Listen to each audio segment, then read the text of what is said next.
Nagsampa ng reklamo laban sa Pangasinan Solid North Transit ang mga kaanak ng mga biktima ng karambola sa SC-TEX na kinasangkutan ng bus company. 130 million pesos ang kabuang danyos na hinihingi ng mga naulilang pamilya. Yan ang agenda report ni Paulo Barcelon.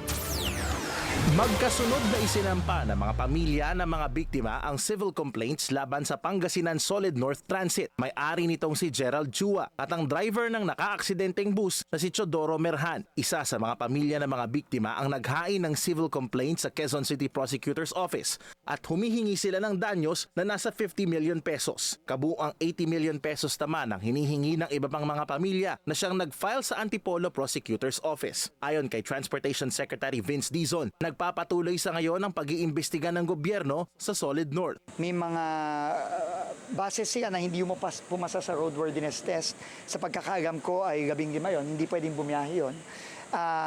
Tuloy ang suspension, lalo na doon sa rota, no, na ano. And naghihiring ngayon ang LTFRB.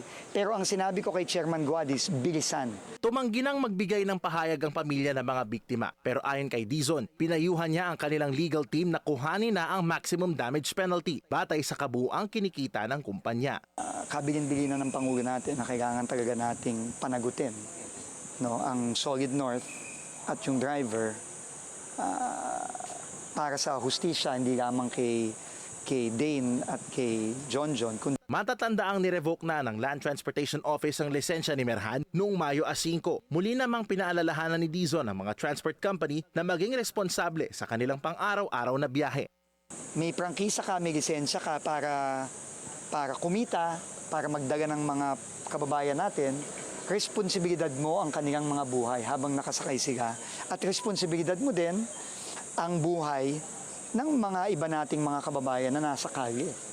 Hindi dito nagtatapos ang legal battles na kinahaharap ng Solid North Transit at ng driver ng nakabanggang bus. Nahaharap ngayon ng tsuper sa patong-patong na kasong kriminal tulad ng multiple counts ng homicide, frustrated murder at physical injuries sa Tarlac City.